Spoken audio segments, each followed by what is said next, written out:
I have my gear in the background? I didn't mean for that. Oh no, that's dude, yeah. Dude, that's sick. I like the. They add my third guitar, my acoustic, to fill it out. Yeah, it's worth it. Give me a second. He was looking for a life that would give him the feeling of being worthwhile.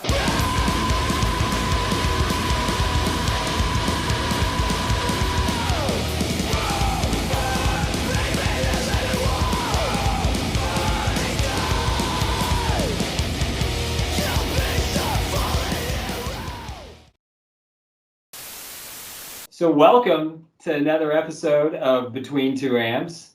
I'm Fred Ziomek. This is Niraj Kane. And today we have a very special guest. You might know him from Knives Out, Painted Black, Cassavetes, Yes. Pet Milk, Affirmative Action Jackson. If you're 35 or older, then you are maybe a little excied, or at least like, oh yeah. At least moderately met. You're gonna be great. So so today's guest, give a warm welcome to Josh Agran. Woo! All right. Hey, what's up? Thanks for the warm welcome, guys. Yeah. Appreciate it. So I know Josh because we met probably like 20 years ago, more than that. Yeah, 21 years ago, honestly. Yeah, and we were on tour together. A really fun tour that we did. It was Knives Out, Hope Conspiracy, Suicide File, and Count Me Out. Count me out. Yeah. Yeah, it That was was great. a time, and that's how I met Josh. But I think I met you before a little bit, right? Honestly, I feel like I met you when you were playing in HopeCon. Yeah. Even before Jared was in the band. I feel like I saw you guys play. In fact, I'm pretty sure AAJ played with HopeCon at the Kill Time. I think. Yes. And you guys were definitely late that night, I want to say. Yes, because I had bronchial pneumonia. Oh, is this the show you got carried on stage? This is a show that Adam, our drummer, carried me on stage and just like plopped me down and put the guitar on me. His name Adam? Remember Adam, the big dude? Yeah, like army guy. Yeah. Yeah. Fucking He A. was drums, and I was so sick that we were in DC before, and the doctor was like, actually, we had to play the Darkest Hour, I think, at a church in Maryland. Oh yeah, in College Park. Yeah, College Park. Yeah. And I got sick, and I had to go to the doctor, and the doctor was just like, "Yo, you're not going anywhere, are you?" I'm like, "Yeah, I'm on tour. We got to be in Philly in like 6 hours or whatever." And I show up. Yeah. Anyways, This came to me now. So we must have met maybe in the way you meet a guy at a show who's like fucked up, and I probably didn't really meet you, but Yeah. I remember interacting with you guys. And Jonas, I remember because Jonas. Yeah, it's Jonas. He's like sweet Jewish boy, like me. So, I guess like let's start with your musical journey. I know like Josh and I have played together a couple of times. We tried a couple of bands, we've jammed together, and Josh is in my opinion, a very good, accomplished guitar player. Oh, yeah, you can tell by look at the rack back there. Yeah. I didn't even plan on it. I like his style, and I actually learned a lot from him because he's like an actual like guitar player. Like learned Beatles songs and stuff. That's how I know Josh. Every time I describe him, I'm like, oh yeah, he's an incredible guitar player. Plays in punk bands, but he's just all around amazing guitar player. I really, really appreciate that, man. I'll say, honestly, like I was playing in the orchestra for a long time, from like third grade, playing violin. Yeah. And when I met like my friend Jeff Ziggy, old school, I had already been listening to like through my cousin Marie. She's like literally 3 months older, but it felt like she was 3 years older than me. She was getting into punk, like local stuff, like Ink and Dagger. Oh, actually, Crud is a Cult, which is pre-Ink and Dagger. Yeah, I remember Crud is a Cult. That kind of stuff. There was a bunch of local bands from my town. It was called Havertown. Also Ardmore. Bunch of bands that were really active back then. And so what year was that? That was for me. I was in 8th grade, so it was 95. 95. Okay. But I'd been listening to like Minor Threat and Fugazi off and on especially through like Beastie Boys when they had a few punk songs on their record. Yeah. And like, and again, my cousin Marie, she was going to shows Bands like, there was a band called Justified Action from Havertown. There was a band which featured Mike McKee, who you may or may not know, but a fairly like, you know, a stalwart of the Philly punk scene since the mid-90s. You know, he was in Kill the Man Who Questions. Oh, got it. Okay. If you were from Philly, you knew Mike. He's just like one of these dudes. But he went to my high school. So there was like this whole, and I'm sorry, my mind's just going to be kind of shooting all over the place, but we had a radio station in my high school, and basically run by the punks. I'm in 8th grade, and I'm meeting seniors who are like, "Oh, you're a young punk," because, like, you know, again, my cousin got me into a few bands, and she was also, she had a radio show. A bunch of older kids had a radio show, and every time they'd meet a new punk, they'd be like, "Get in here, we need you in the radio station." Awesome. You know, and so then my friend Jeff Zigga, his older brother was in that band Justified Action. Okay. Mike McKee and another guy named John Paul, or no, not John Paul, sorry, his brother, Edmund Gillespie. Anyway, all this leads to the fact that I've been playing in orchestra for years and was a pretty good violinist, because it's kind of comes to me a bit not more naturally. I don't want to sound like whatever, but it just is the way it is. So, excuse me. So interesting, like, I started on violin, and like, my motivation to pick up the violin was, one, I wanted to play an instrument, and that was just what was there. But like, I went with the violin because, you know, my gateway into music, and then, you know, later punk, was through like 80s hard rock and metal. So like, I was huge, like, Guns N' Roses, Def Leppard fan, like all of that. And I was just like, I want to play guitar. And I think the violin's kind of the closest to a lead instrument, and it's got strings. So like, I figured, like, okay, this could help me with my finger dexterity and everything. So Finger dexterity. I don't know, like, so what drew you in to start playing the violin?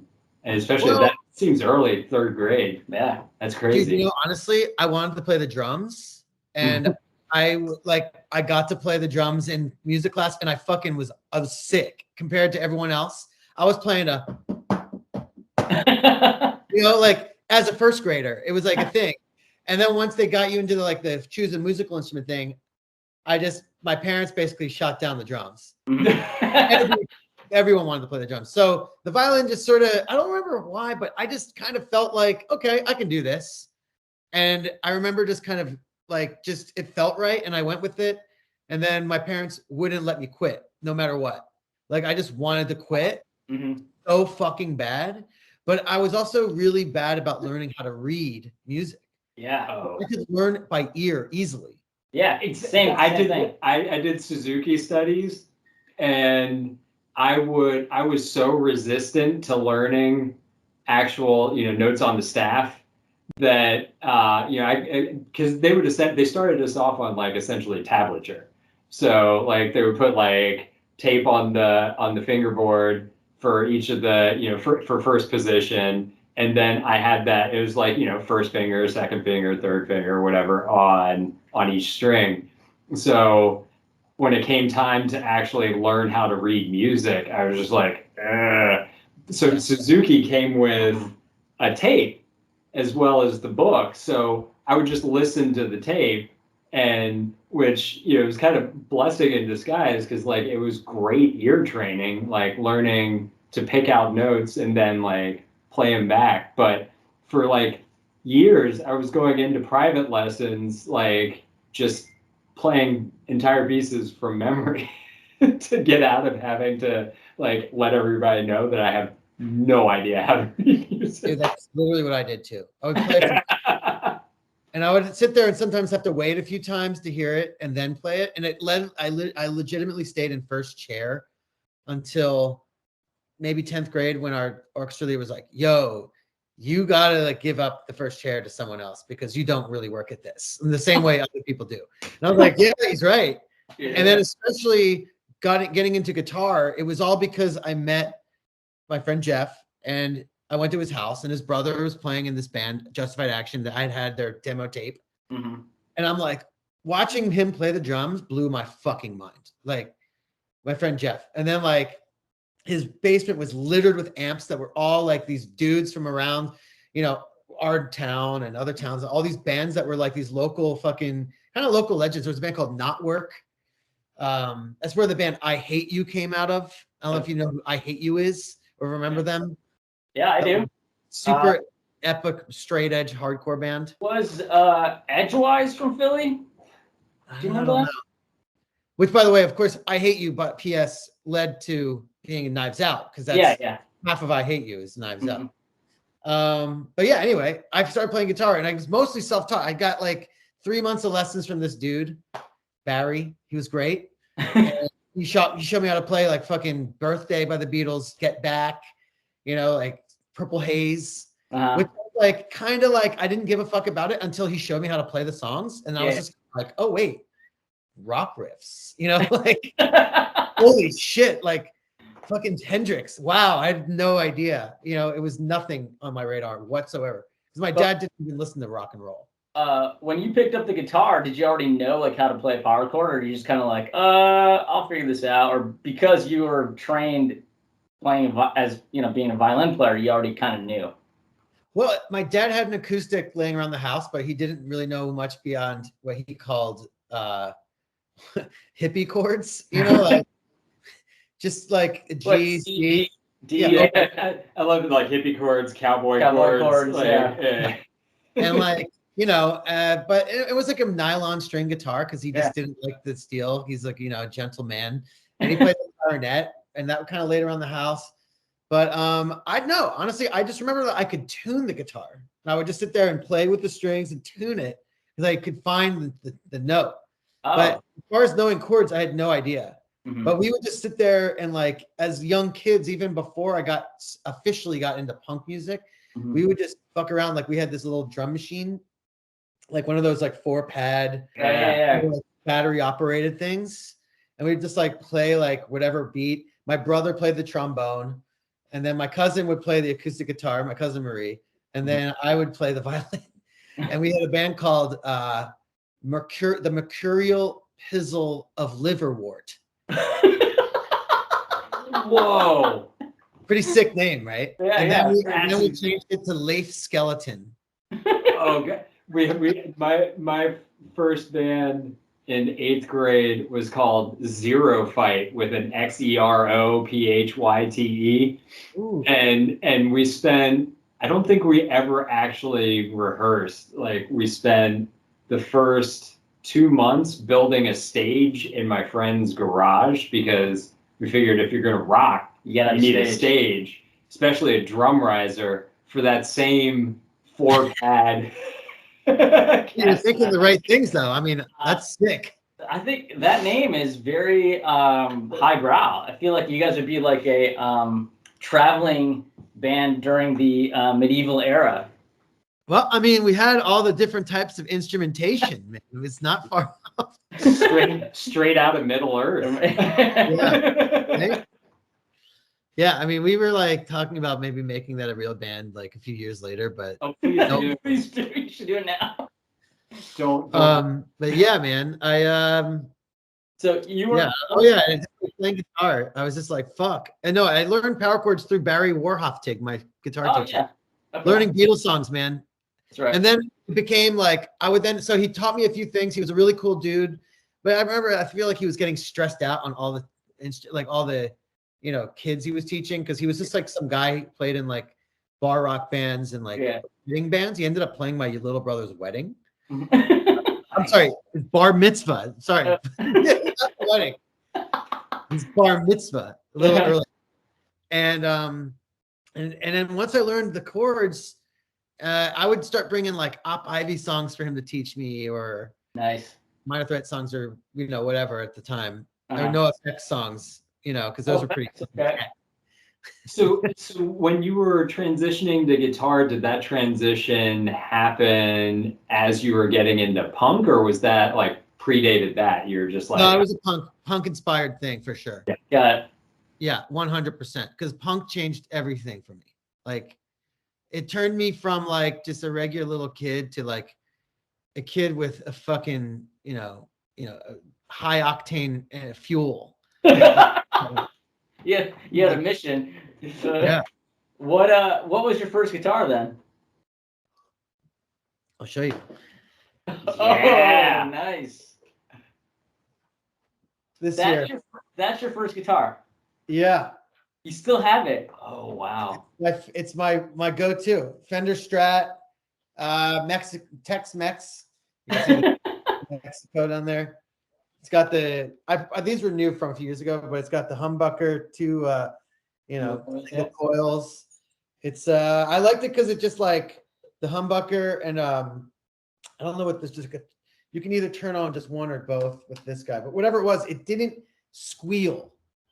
Like I just had no feedback, and I remember thinking, "Oh, this is what a hardcore band needs: is a guitar that doesn't feedback, like the stops and shit." I remember like Minor Threat, you'd be like, and then you're like, if it's squealing, it's like it's cool, but nah. That sound, that Minor Threat, like the sound of that recording was so like, raw yet also clean. Yeah. So is that a late 90s, mid to late 90s, or? I think it's a 90. I want to say it's a 90, either 93 or 94. Okay. Did you buy it new, or did you like somehow get it at a pawn shop used, or? Well, the story is my dad got it for me for I want to say my birthday, my 14th birthday. And he got me a Fender Strat, like the Jimmy Jimi Hendrix model. Okay. And, with like 3 single coils. Mm-hmm. And I loved it. I remember it was like the first thing, just that feeling. It's hard to describe that feeling of having your first electric guitar. Mm-hmm. I mean, it's just unbelievably magical, right? Yeah. That's a great first. Was that that was like the 90s Jimi Hendrix kind of tribute? Did it have like the 70s headstock, like reversed? No, it was sold to me as that. There was a store called Medley Music in Bryn Mawr, Pennsylvania, that had a whole bunch of old rock. Like actually, even in my hometown, because like where I'm from, Cinderella came from. Oh, yes. Okay. A band that opened for Cinderella ran this guitar shop in Havertown. Yeah. It was called, I can't remember. Do you live near the hot dog stand that they did a commercial for in the early 90s or early 80s? Sorry, Cinderella. Oh fuck, I don't know, man. I'd have to see it. Pat's Chili Dogs, I think, is what it was called. Well, they're like Upper Darby guys, at least from what I believe. I might be wrong. They might have had like some sort of mailing address in Upper Darby and lived somewhere else. I don't know, but like they were in the area. That doesn't ring a bell. It's that commercial is so good. They could hold on. I gotta go somewhere real quick. That's my ride. Yeah, dude. Fucking neighborhood, man. The commercial. So the story was they couldn't get on MTV, so they decided that because at that point there was still like local cable access commercials being played on like the cable stations. So they figured the next best thing was to do this commercial, and they wrote a song for it. And I'll have to link to it. So it's Tom Keifer singing about Pat's Chili Dogs, and it's a whole song about hot dogs. I have no idea because I know Cinderella, so I was just like, I have no tangent. idea. I mean, I know Cinderella, but I have no idea. Tom Keifer from Cinderella. I'm like, what? How to alienate people on a punk podcast? I doubt that. I feel like a lot of punk, like especially, I would imagine we're all in the same age range. Yeah. Like, did we not go see? Actually, you know what? Do you remember what's it called? The first Wayne's World. Yeah. There was a sweet Cinderella track on there. Okay. It's like, here, hold up. I'll just play it. It's such a sick riff. It's like.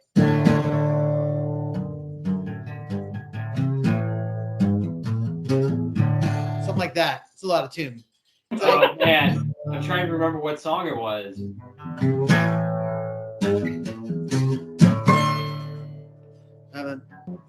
Were they they're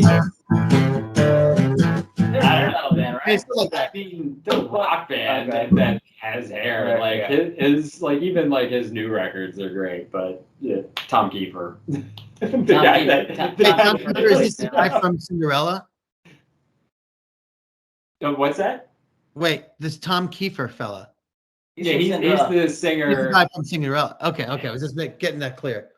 Yeah. Um, So to that end, like, so what was like your first show that you went to? Like, so you got into tried to put together like the timeline. Yeah. So you get drawn in high school to the punk crowd at the radio station. Yes. Did that get, did they take you to like your first show, or was that something? Well, there was, you know what? My first show was with my friend Jeff mhm. and a few other kids in our school who were not necessarily attached to that radio station. But Um, Jeff played drums in Knives Out, didn't he? Jeff played guitar. Oh, who played drums in Knives Out? Brandon Wallace. That's right. You knew this.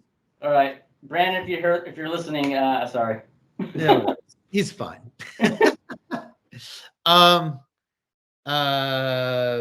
What was I saying? My first show was that band Plow United. Let me see, the Boyles. These are all like Philly, like pretty Philly centric bands. Like Plow United was from Westchester. The Boyles also out of Westchester, but Philly. A band called Third Year Freshman. A legendary band called the Stuntmen. Okay. Who had Andrew Martini, who is known for many bands. This Sucks. More currently, Limp Wrist. Okay. Legendary Philly punk dude. As well as the lead singer's name was Ben. I don't remember his last name, but he was the drummer for the Flock of Seagulls at some point, like probably later in their career. Okay. But like the Stuntmen, legit, like just kind of classic, kind of more like melodic. Like a lot of people were really into Naked Ray Gun at that time, especially in Philly. Yeah. And that was one of my. I remember they're anthemic, like melodic, but the big guitar, but like that style of guitar playing that's just like, it's very rock and roll. It's just based in big D's, big A's, like kind of minimal, like like kind of shit. It's like, And like that was my fucking thing. Like that was my favorite style. Like Avail was another huge band for me. Yeah. That was my first show. Like unbelievable live band. Like one of the most incredible live band.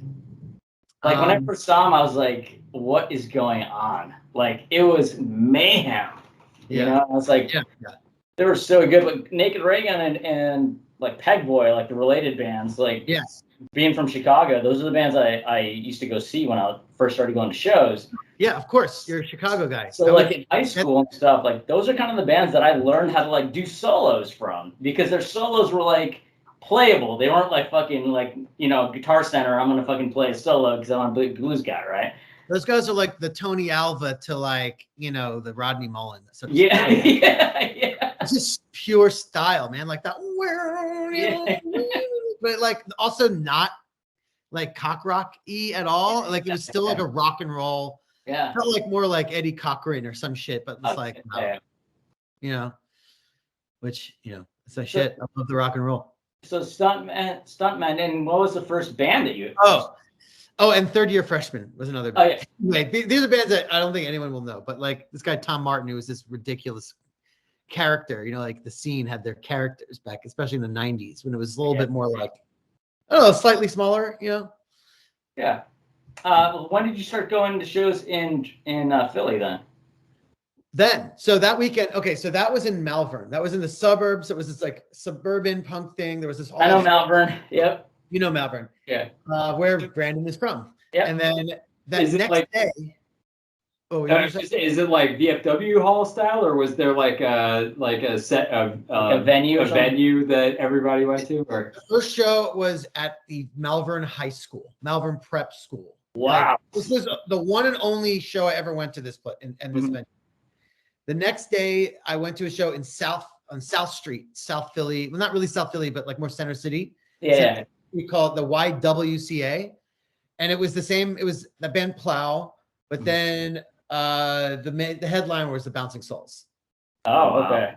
And then there was another band called the Halflings, who were this like kind of local kind of this guy George, who was this just local legend punk dude who had no teeth, but it was like in all these bands and had been around like Mao and the Chinese Revolution early on, which was so good. And then Halflings, he was like fucking sick. I don't have no idea what's up with that guy these days. But this band called Motorist. I can't believe I remember this shit.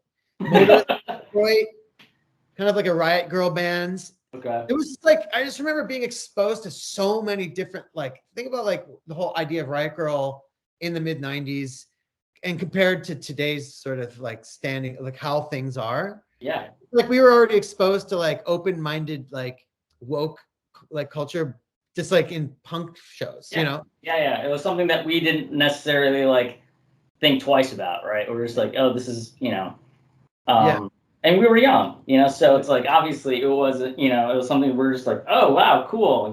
It was just, we were just very, I was talking to someone about this the other day where it's like someone in the punk scene where it's like, if you were in high school, like in the 90s and someone came out as being gay, it was like, what? But like in the scene, it's like, oh, what? So what? We're playing in a band. It's just like, it was like, no, it's like, what? Why is everyone upset?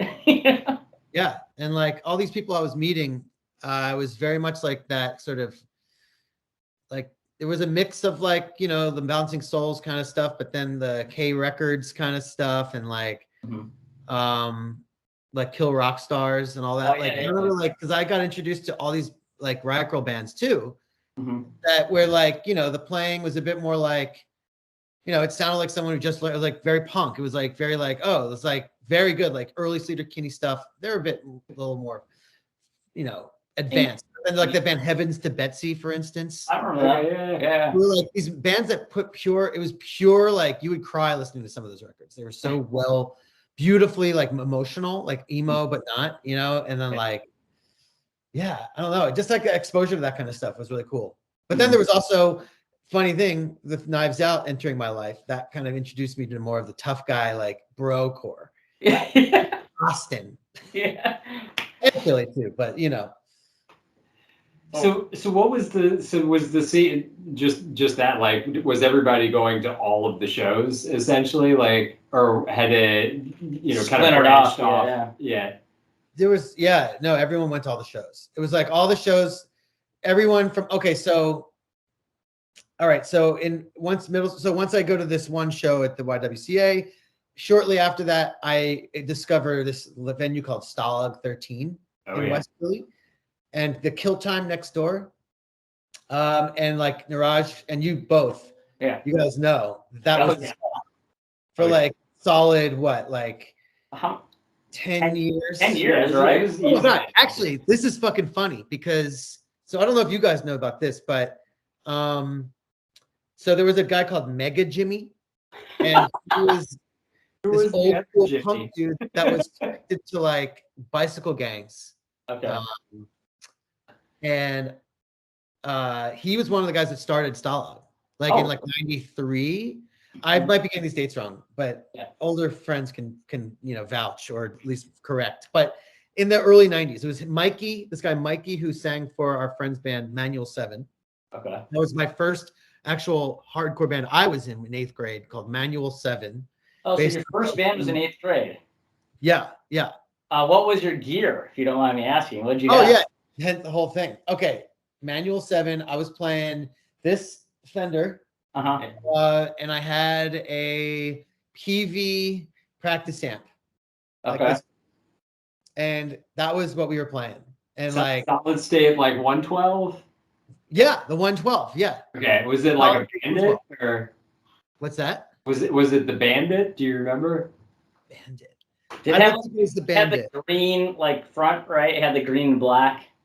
Mine was gray from my memory. Oh, okay. Yeah, it might be. And what the other guitar player play? Same thing. You both had PVs. So Manual 7, I started off as the singer. Oh. This band, I started off as a singer, and then my friend Pat McCunney, he was the guitar player. He was playing a solid state Fender, if I remember correctly. Which I remember, have you ever played those? You had to smack them hard. M80. Was it a Fender M80? What's that? Was it a Fender M80? maybe, man. It had like I a wish I had gray, photographs of and this. gray like was it Kotex? It's like no, it was like The a fur, fuzzy. yeah, the fuzz on it. Not the fuzzy one. It was the one that had like the regular kind of faux leather skin. Okay, so it was a Tolex. Was it tube or solid state? Solid state for sure. Solid state. I don't remember that. Oh, But interesting. then eventually my friend Mike McKee sold me a Fender Performer 1000 head, which was also solid state. And I played it through a Marshall top cab that's 10-inch speakers, two 10-inch speakers. So it was a mini cab. Nice. And it sounded fucking awesome. I had the no, that's different. Yeah. But it was a single head, like the micro. Yeah. I had a micro stack. Oh, sweet. Not the belt clip one. No, it was like two little cabinets with a 10 in them. Oh shit, that's And fucking then on top it had like this little like Marshall head, and it was loud, but it was hilarious too. It sounded like shit. oh my God. I got lucky. Yeah, because I had a Marshall, and like those little Marshall 10-inch speakers. I later on ended up playing one again in a band called Munchausen, because I had a Sovtek MiG 100. Oh, dude, those come up every episode. Yeah. Like those were just the unsung, like the unassuming, awesome. Everyone has amp. talked about the Sovtek so far. Like that amp now goes for like $1,600. Oh shit, really? And back in the day, you'd get them for like $250. I got mine for $300 off of this dude Chris Trapea, who was part of the Ink and Dagger crew. Got it. Okay. And he bought that amp, or he was holding the amp from Don DeVore, this guitar player. I remember Don. Yeah, and who lives out here now too. Uh-huh. And shout out to Don DeVore. But I have that head now, and it's got the Ink and Dagger stencil on it, and I've had that thing now for like a decade. You still have it? Yeah, all my shit's in Philly though. It's all in storage. Don't get rid of that thing. Oh, no, I'm not. And the thing was actually I was playing a show with Cassavetes up in Boston. And I found a place called Aztec Sound that I needed to get it fixed. And I found this place called Aztec Sound right near, I forget, O'Brien's. You know, O'Brien's Pub? I think I might have got some guitars fixed there now that you mentioned. Is it AZTEK? Yeah. Yes, yeah. When I was living there, I think I got some guitars fixed there. This old crotchety man Yeah. had the specs for the original Sovtek MiG 100. Oh, and he really? put it back to factory settings. And since then, that was in 2012, I have not had a fucking peep out of that amp. Wow. Hank. That's so great. And what were you playing as a cab? All right, sorry, I got out of. So it was the 10 inches. So what was kind of the sound that you were going after, like at that time? Yeah, was there a band you wanted to sound like? Like I was like, oh shit, I want to sound like this, or just I don't want to. I got to be purely honest with you guys. Like, I think the style of like what you find is what you use has kind of reigned true for my whole life. That's great. Awesome. Yeah. Like I kind of just now I didn't like as you see I still have the same guitar. Yeah. It's like I love it so much, and I have had other guitars. Like, don't get me wrong. Like, actually, I put up a little list of my gear before I just to like make sure I remembered it. Like, so the first one was my Strat. Then I got my favorite guitar of my whole life, which was a Yamaha SG300. I was just gonna say you had a Yamaha when we were on tour together, and when you were playing Painted Black, I think in the mid 2000s, you were playing that Yamaha. Yeah, and it got stolen out of my practice space in South Philly like years ago, man. Just a heartbreak. But the thing was this Yamaha was like a reissue, and it was kind of shitty, but it just had this sound that I'll never forget. Like, I was in a Sam Ash in King of Prussia. It was just like so indecisive. I'm so fucking indecisive, and I'm like, which guitar do I want? And I just plugged in that Yamaha, and it just, the sound that I got out of that shitty little practice amp was so beefy and big. It just was like, yep. It was like, I found you, and it was like, I want it. And it looked so cool because it was like an SG, but everyone else had SGs. This one was a little bit more like, I could describe it like a Warlock. I don't know why, but I called it the Warlock. And it's a little bit smaller, a little bit tighter, sharper edges than an SG. And it was like, I didn't know anyone else that had it. And it looked so fucking punk to me. And I was like, hell yeah, you know. But by the time I was recording that Painted Black record, New Lexicon, I was using it in the studio at Magpie Cage with Jay Robbins. Jay Robbins, yeah. And it wasn't staying in key. It wasn't. I couldn't keep it in tune. Really? Yeah, it was just like we got it set up. You know, by a guy came in. It was actually the guy who worked for Fountains of Wayne at the time. He was like, I work for Fountains of Wayne. Like, sick. Cool Please flex. fix my guitar.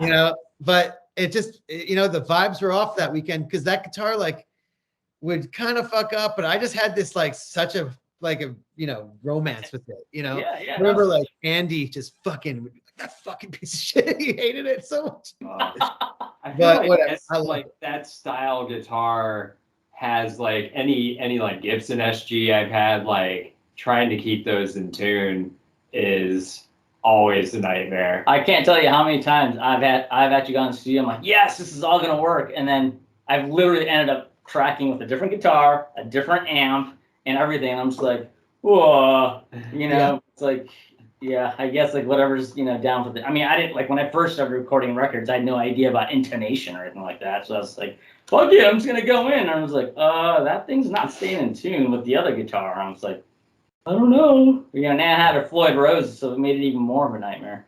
Yeah, So, yeah.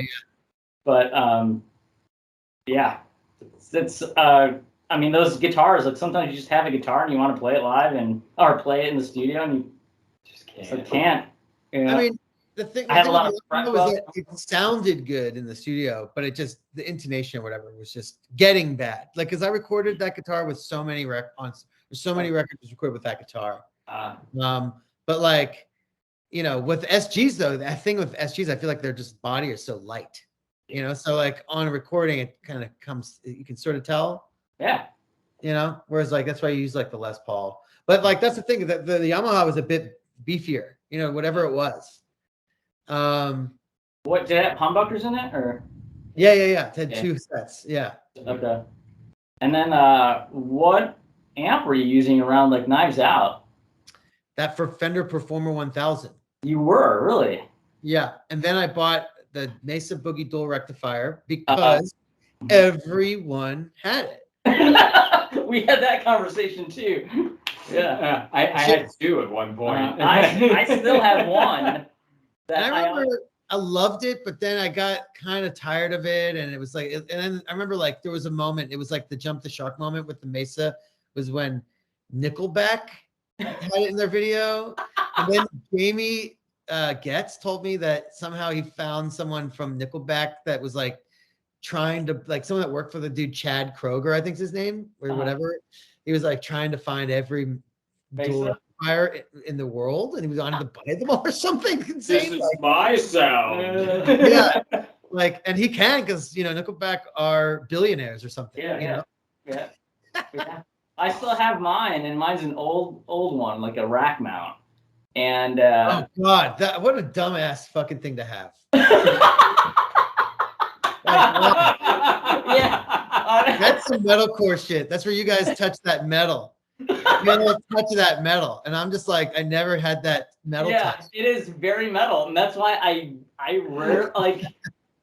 I don't want to use it ever, but again, same situation where it's like, oh, all my other heads are like something's really finicky. There's some fucking buzz or something's going on, and then, well, it looks like I gotta use a rectifier because it's just it's a tank, man. It's so fucking good. It's a tank, and like I now have learned, oh, I don't have to crank the gain every time, you know, just like take the gain off, and it's obviously a good amp, but I totally get it. Like, do you remember when Paul Reed Smith came out, the guitars? Yeah, man. And then like some people had one for so long. Who did? Neiman. Really? Because it does. Because for a while they were like, oh, cool, and then like all these new metal dudes started playing them. Like, well, not even new metal. It was like Nickelback, yeah, and everyone's like, fuck those guitars, you know? It's like, yeah. I totally remember that. Yeah, they're so corny to me. I hated them. Sorry, but like, you know, yeah, that was like that mid 2000s era of, Yeah, like the big guitar sound was really in, and like that Mesa, you couldn't really like, because the thing about those dual rectifiers is you could make them sound like pretty versatile. Like they were like, you know, that you had the clean channel and it was so beefy and thick. It was like having a Fender sort of. Someone else just we had Clayton from Touche Moron. Touche Moron. Yeah, moron. Touche. Whoa, Moron. damn. And Touche he was the same thing. He was like, "Oh yeah, the clean channel on this sounds really fucking good." And I was like, "Really?" So there's a band I did called Pet Milk that I was talking about earlier that I played drums. It was like a twee indie pop band. Okay. But when we did some recordings, I would definitely like bring my Mesa for the clean channel. Wow. Okay. And like just put the things on top, you know, like the little chorus and the delay, and and on record it sounds awesome. You know, it's such a great amp. I decided I'd never wanted to sell mine, but who knows what will happen with that, because I feel like it's just such a good thing to have in your like just. You still have it? Yeah, it's in Philly. Is Pet Milk on Spotify? Not on Spotify, but on Bandcamp. I definitely recommend it. Like I always like the singer. There's the songwriter, this guy, a friend of mine, Herbie Schellenberger. He was in a band called Brown Recluse too. That was sort of a thing. Okay. And he's just a great songwriter. Like these songs are fucking solid. And I just always, as I mentioned it before, I wanted to be a drummer so bad as a kid. It never left. All guitar players want to be a drummer. Yeah. Right? Yep. And so I fucking did. And like I had bought this drum kit off of a friend in like mid 2000s, my friend Pat from Kill the Man Who Questions, and also a Havertown Punk. And like I bought this drum set off of him for like $300, and I just had it around, cobbled together some cymbals, cracked cymbals, and would just like sit around and fuck around on it. But then my friend Herbie was just like, "Oh, I'm writing songs with my friend Adrian." He was at the time my brother's roommate, and I was like, you have songs like that sound like twee indie pop, like early My Bloody Valentine was like one of the songs he was playing. He was covering. Paint a Rainbow is the song, and I just remember being like, yo, I will be the perfect drummer because I'm not super good, but I'm pretty good. I didn't know you played drums on that record. Yeah, I played drums, and like I have to say, I feel like I pulled it off pretty good, you know. Yeah, all right. It was just like a lifelong dream. I wouldn't say I'm anything like to write home about, but like I could lay it down, you know. And it was like the same feeling as starting to play guitar in middle school. Because you're on different, just getting a different view of the band. And I was being like, say, you approach songwriting differently. Because I played drums in this like band in Chicago for a little bit, and it was like a psych rock band. It was like super slow, just like kind of doomy. And I was like, oh, this is awesome. But it was really different on actually like kind of writing songs together, because then it's like you realize how much the drummer is so integral. I mean, you know, he is. In my experience, right? I'm sorry. I was saying you have two different types of drummers in my experience that you play with. There's one that'll just be like, all right, how's it go? All right. And then they just go, all right. Yeah. And then they do it. And you're like, all right. And then you have more like, you know, what's the word I'm looking for? The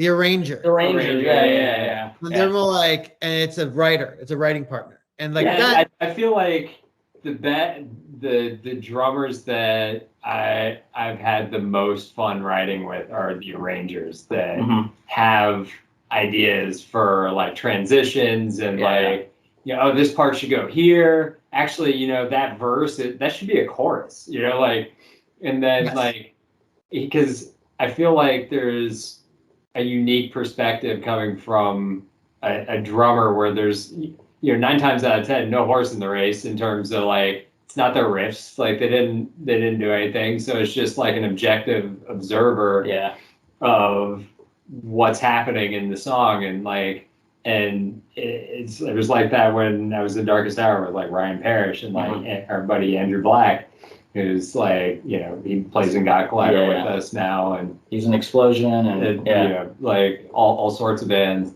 And it's amazing, one, to see like they can do like the first type of drummer thing where it's just like, how's it go? Like I got it. once or twice. I was like, okay, yeah, there's the song. Okay, here's what we need to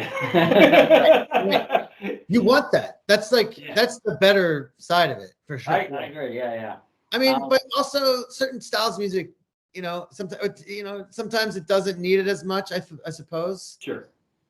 But regardless, I don't know. I mean, like, I guess it also depends how the band is run. But like, yeah, I definitely prefer like all the good bands that I would say are good have all had more like equal say in the songwriting. Totally. Yeah. It's more interesting and more fun. Did you after what was it? Manual 7? Is that what the band you said the band was? Manual 7, yeah. And then after that, what were you in? All right, so there was a few things happening at once. So Manual 7 happened, but there was also at the same time a band called Captain Ziggy and his Fearless Crusaders. This was like me, Jeff Zigga, who was, I guess, Captain Ziggy. Yeah. He had a big ego back in middle school, man. He was just like the guy. He's like, we'll call this band Captain Ziggy and his Fearless Crusaders. Me and my other friend Brent were like, yeah, great. Of course. But it was like, we just got together. I remember the first thing I remember doing, oddly, was we were covering Cro-Mags in his basement. But it became something completely more middle school. It became a ska punk, goofy band about like, we write songs about like our friends, or like, they had a song about a girl who had a head in a jar. Yeah. We had a song called we had a song about skanking being like skanking sucking, like skanking sucks. It was like Friends Don't Let Friends Skank was what it was called. Like we were like making fun of ska kids and whatever, but like also enjoying ska bands because like it was also being ska band. also being a ska band. Yeah. But like whatever. And it was so much fun. And we ended up like playing at our high school, like and it was this thing called the Asian Club Coffee House. So we would like headline this coffee house from like the Asian club of our school. And like, but none of you guys are Asian, right? No, but it was just the Asian club in our high school just threw a coffee house on Friday nights every once a month or however often. And it was for everyone, and like, so we would go and we ended up playing it and it became this thing. Like, I can't even tell you, because we wrote these like pretty like hooky pop song, like kind of like, and we put out a demo tape. I remember we called it Moon Moon Not For You. I don't know why. We were in 8th grade. Ninth grade at this point. And like, but we recorded it at our friend, this kid, John O'Neill, had the studio in his mom's house in Narberth. And side note, his mom like hung out with like, what's the band? Philly band. The Hooters. She was like homies with the Hooters. I think she dated one of the guys in the Hooters. And so like they had this whole rock and roll kind of weirdness in their house. So we recorded our like demo there, and then we released it to the school, and like kids just fucking loved it. And like, they came out to the shows knowing the songs. And then we and then as the years went on, we would just keep playing, but we ended up covering more songs than writing. We ended up covering like Britney Spears in a ska punk version. We did like Backstreet Boys, Nice. We did Marilyn Manson, and like we made a whole spectacle of it. It's funny because you were saying, Fred, that like you guys did like a Strum Riser. It was kind of like that. That's like amazing. It was fun, and then it extended into adulthood. Like in college, we had this like Thanksgiving Eve show at this amazing piece of shit bar called the Rusty Nail. It's in Ardmore. And so like we would throw these shows where we would just play as Captain Ziggy, and then our other friend's band were called Witch Haven, which is a whole other thing which you have to check out. It's a whole other thing. But anyway, we would do this at this little bar, and kids who were like the people we went to high school with would come out, and it became this like decade-long like tradition of like us playing dumb covers at the shitty bar, but making a mockery of it more and more every year, and making it like we dumb it down. It was full band, and then it was just me and Jeff Zigga, just with like a drum machine. I don't know. It's hard to explain. We started doing giveaways. Like we bought 20 pizzas and like did a raffle to give away all 20 pizzas to one person. You know, it was so dumb, but like, it became this thing. It was so fucking fun. Is there footage of this anywhere? Yeah, actually, Really? On YouTube? Please tell me it's on YouTube or somewhere. maybe. Actually, I could show you. I don't know how well it'll come across, but I was just sent a photo of the 20 pizzas. That's why I even thought of it. All right, so me and my friend Jeff. I don't know if you can see this picture. That's amazing. Jeff sitting there and me, chubby as fuck over there. You can see it's like that classic like Yingling banner. Okay, Oh, yeah. Yeah, and those 20 pizzas, my mother won by chance. Wait, are you serious? Yeah, my mom was there. She won them, and she just gave them away, and it was like it was a legendary night because it was so funny because it was just like my mom won, and then because she's my mom, so sweet, she was like, "I'm giving these away. Like, you know, what are we gonna do with 20 pizzas from like a local?" No, you got to eat all of them, Mom. It could have been that though. It could have been some dude be like, "All right, I'm fucking taking these." You know what I mean? Like, but yeah. Anyway, sorry, get off track here. All right. That was like the most glorious band I think I ever did. Really? So around the same time, Captain Ziggy's happening, and then around 10th grade, me and Jeff meet a guy named Ross Hutchinson, I think was his name. He was like, so Jeff ended up, my friend Jeff, we all went to the same middle school. He went to a different private school. Mm-hmm. We stayed in the same public school, Haverford High. He went to Shipley School and met this dude who apparently his dad was a lawyer for the Beach Boys, but he was into metal. Okay. You know, like just fucking dude had like the shaved side heads, long hair. Yeah. Played a fucking. He was the kind of metalhead dude that didn't understand music, just understood shredding. You know, like Yeah. sort of. You know, and like so any other style, he was like kind of uncomfortable with. I might be completely botching this, but that was my memory. So we had a practice with that dude, but I remember just being like, this is stupid. And then so Jeff and I were listening to that band Spaz at the time a lot. Yeah. And we were just like obsessed with it. And we were like, and Charles Bronson, and we were just like, we want to do this. Yeah. Like 30 seconds to a minute long, super fucking like intense, you know. And so we did that. And that's when we got the attention of our friend Andy Nelson. Oh, yeah. And Andy heard this, and because Andy's like a prince of punk, I guess. You know, he's Mr. The Pope punk, if you will. Yeah. I mean, a guy who gets it, like he got it. And he heard this band and he was like, this is some shit I want to be a part of. So we met him and then he joined. Mm-hmm. And then we recorded again with the same dude whose mom hung out with the Hooters. And we made this really good demo. Affirmative Action Jackson was what that was. Mm-hmm. And then we put out this great demo in 97. And after that, we recorded a few more records with Rich Hoke from Brutal Truth. And he brought 16 track, his 16 track, little tape recorder to Jeff's mom's house in the basement. And we recorded another demo. And that was kind of like getting us out there. And like, we were like playing more like style gigs or like. Got it. So would you say like that's when your bands kind of started to, or that band started kind of playing out more, like different cities and stuff? So there was that band. And then there was another band, because then there was a band, local music promoter, Sean Agnew, called, like his R5 Productions, he had a band called R5. Mm-hmm. That was a joke band with a bunch of other local punks, and they broke up. And then my friend Jeff and I, again, with a different Jeff, Jeff's now, we thought it'd be funny to reform the band R5.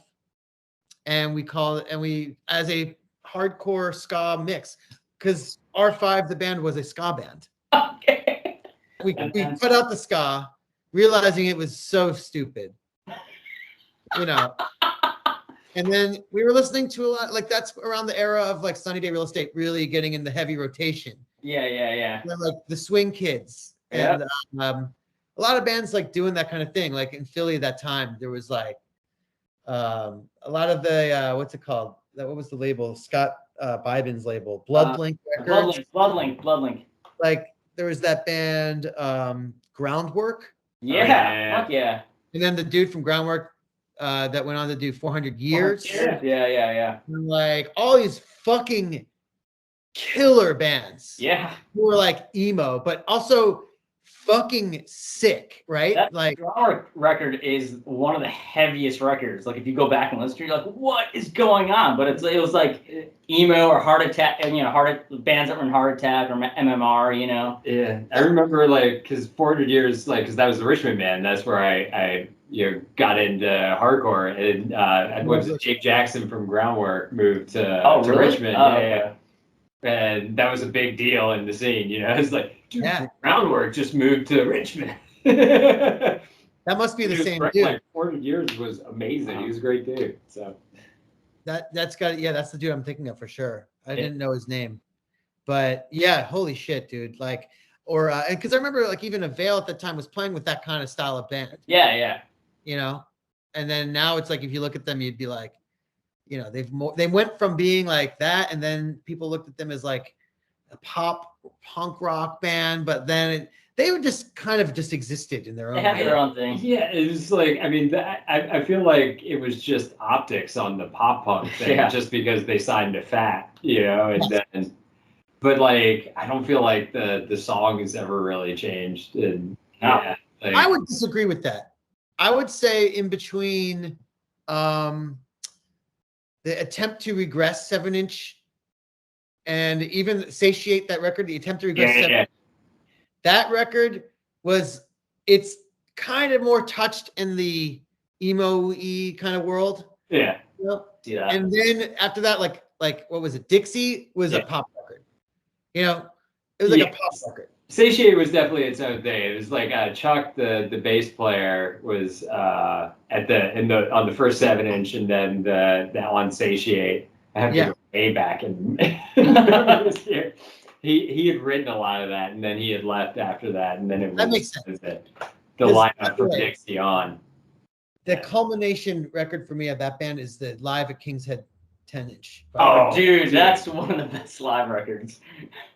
It's a TKO for me. KO, I guess. A KO is better than a TKO, right? Yeah. Full on KO. About this. It's just knockout. Go ahead. So I was gonna ask, so like we were alluding to, it sounds like you throughout your music journey, it's all been just like play whatever you have. Oh yeah. So was there, and I know that, and you mentioned you have the Ink and Dagger head, like was there ever a band was there a band already in Philly or some touring band that came through that everybody, like it was like there's the before that show, and then after that show everybody's like just went out and bought the whatever they were playing, be it a guitar or an amp or for us, since we were in Chicago, we didn't have that many local bands that were like heavy, right? And so when bands would come into town like Damnation or 108, I'd always like check out their gear and be like, holy shit. And then next day, like every band that wanted to be heavy would go out and buy that rig, or try to get that rig, Oh, Damnation's playing Marshall 800 or 900s or 800s, and then so-and-so's playing stuff XYZ, whatever guitar, It's funny. I think the only mass gear thing that I can recall was the Mesa Boogie thing. Okay. And I'm trying to remember who. I want to say, honestly, it was like you guys were one of those bands. The Hope Conspiracy, that is, Niraj. Oh, really? But I just think it was just sort of a hive mind era thing, too. It was. Everyone had those. So to be different, I actually had a 5150. Oh, yeah. And that's what I was playing, and I love that head still. It's one of the best like heavy like gain heads. You know? But like because you guys had a lot of bands that from a very like all different genres. So it was like you had bands like Lifetime. I mean they're from New Jersey, but I kind of even though you guys were like because you guys were in Philly, you guys were able to see all these bands like, kind of all the time. Oh my God! Lifetime and like that whole. Oh yeah, I was just gonna say Mesa Boogie. I remember seeing Joe from Avail playing a Mesa Boogie at one point. Oh yeah. He had a rack mount one. I can only speak for myself in that kind of instance. Like for instance, I was a huge Swizz fan. I should say, still am. Yeah, great band, obviously. And so when Blue Tip played, Mhm. they played a show in a basement in West Philly in like mid '90s. Mhm. I just studied Jason Farrell's stuff like a hawk. Yeah. And he had like the Les Paul, the same thing I think he always had. He had that Les Paul, and he had a Marshall. So I remember wanting that, but then I had already at that point had my Fender, so I just didn't have the funds to make it happen to get a Marshall. And then the Mesa Boogie happened when I was working. I was like a landscaper, so I was like making real money. But I mean, I'm trying to think honestly. It was also like, it was like an era thing. Like I remember a certain point, there was a band called, it's my friend Richie's band, and I'm just forgetting the fucking name. They were like an indie rock band, Hail Social. And like I remember Hail Social, I remember watching them go from the full stack, because they were like an indie rock band or whatever, and they had the full stack Marshall, which everyone had. Yeah. The Marshall was like the king, I think, right? Mhm. But then in like early aughts, 2003, 4, unless you were in a hardcore band, you had the Mesa, or if you were in an indie rock band, you went with the Fender, like Twin Verb or whatever. Mhm. And that I remember being like, oh, this is what you play now, and if you don't have it, it's kind of sketchy. I remember feeling like It's kind of sketchy. it was like, oh yeah, you're playing that, like, which is funny to think now. Like I don't care at all, but like at the time in like that age range, it was like, it was definitely like. And I remember when I got that Mesa Boogie, I also legitimately wanted it. Like I was so fucking stoked when I got it. Like It's a plug and play amp. Like you can plug in, and it's just like you got the tone that you want. For heavy music, right? You can tweak it, or for clean music. Or for clean, apparently. As it turns out, who knew that the dual rectifier had a clean channel? Yeah. Green light, man. Green light. Which were you, a red or an orange guy? I don't. I can't remember actually. Well, in the dual rec, there's the 3 channels. Yeah, right? yeah. I think I'm playing the orange usually. Well, I thought there was the green. I thought there was a blue, an orange, and a red. Is that not? It could just be different models. Mine I had like, red. I was always a red guy, and like I'm interested to hear one day if you break it out again. Mine's green and red, I think. I'm gonna play it tomorrow. But there's the modes. Oh on yeah. the back, Oh so yeah. it changes the. It's got the orange vintage, and then the Vintage. vintage. I always kept it on modern because it's loud. Yeah. It was fucking waste of time. Like I would even think, even if you were playing vintage style music, whatever, wouldn't you want the modern just turn down the gain? I don't know. Anyway, I don't know. What are you playing right now? Like for are you playing any bands right now that are, well, I mean not the pandemic, but before? I haven't been playing in a band. I mean, Painted Black is still technically a band, and we've been in conversation. We're actually talking about playing next month, but we haven't played together since June of 2019. Okay. Otherwise, before I moved out of Philly, I was playing in a band called Tact. Okay. And another band I was proud to be in, it was my friend Kat Park. Mm-hmm. She plays in the band Amanda X. Okay. If you guys are familiar, really awesome band from Philly. But she was doing this band with her then boyfriend, a guy Jarrett Nathan, who plays drums in Pairs. I don't know if you know that band. Mm-hmm. Fat Records kind of thing, along the lines of No Effects, but definitely a bit more punk rock. I mean, a bit more street sounding. I don't know how else to describe it. Yeah. Really cool band. This kid can fucking shred on the drums. And it was a very like, I don't know how to put it. It was definitely more of that 90s style, like kind of riffy, almost like Kim Gordon style, like early 90s, like, dirty era, like Sonic Youth vibes. Okay. But more punk, more hardcore based. Were you using any pedals? I was playing. I'm not a big pedal guy. I'm just gonna say I still play the same fucking delay pedal I had when we were jamming back in 2003 or whatever. Yeah. It's that DD6. This guy. I'm sure everyone has seen this thing. Is it the digital Boss one? Right. Yeah. That's It's a old. great. Yeah. That's a classic. That's a fantastic Yeah, one. yeah. Yeah. And then the newer stuff I have, I regrettably got this thing, the Polytune. You don't like it? I mean, it's fine. I just like Boss tuner. Yeah. Whatever. I don't know. It's just a comfort thing, I guess. But those Boss tuners also break all the time. Yeah, I have 3 of them that are held together by like tape. I've definitely broke many a What's Boss that? tuner. Oh, what is that? MXR Chorus. Ooh. Oh, nice. This thing is fucking sick. I love it. And then I think this guy got canceled who makes these pedals, I think. But this pedal is so fucking good. Oh, full tone, right? That OCD pedal is great. Oh, Yeah. man. It's I don't know. Is he in the penalty box? Is he in the penalty box? Because we do have a penalty box. We might have to. Early 2020, I heard something like that. I don't know. I mean, I might be speaking out of turn here, but someone was like, "Oh, you can't play that anymore," and I was like, "I'm playing the fucking thing." You know, like I bought it. Maybe I should sell it. I don't know, but that's again. I'm like, so you could say I'm lazy about my gear, but No. I also bought this little amp when I moved out here to LA, on my friend Paul Sakina's recommendation. The Blues Junior Fender. Yeah. Dude, I have one of those. It's incredible. It's great. I love It it. sounds so good. And you can't really turn it up because it's so loud. It's loud as shit. I'm like, I could play a gig with this thing, you know, maybe not a big hardcore gig, but like something where I'm playing and singing, you know. Totally. Yeah. All right, man.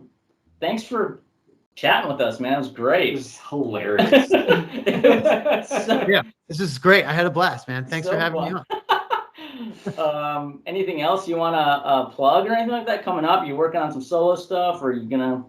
Well, you know, I haven't been recently working on stuff, but when I was, you know, first moved to LA in 2020, I had a bunch of stuff I was working on with my friend Chicken, but you know, with all the things happening, it kind of went on the wayside. Mhm. But yeah, man, I've been working on some tracks, a bit more of the rock style, I guess.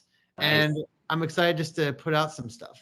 You Cool. know, which, you know, I'm not giving you a date because I've been saying this for a long time, and I've just I got to get my shit into gear. But I got some songs, and they're there, and I just gotta make them happen. Check him Yeah, I out. gotta check them out. So get that shit done. Fucking A. Yeah. Well, thank you so much for having me on. This is really awesome. Appreciate it. Yeah, man, it was fun. So yeah, thanks, man. And we'll I mean, I know you and I will hang out soon, so let's get some. Let's do it. Yeah, All right, man. Let me know. I like hanging. Yeah. Oh! Damn. What a perfect end. Police. Yeah. I don't know. So, oh man, yeah. It turns out someone found out you have the full tone. So.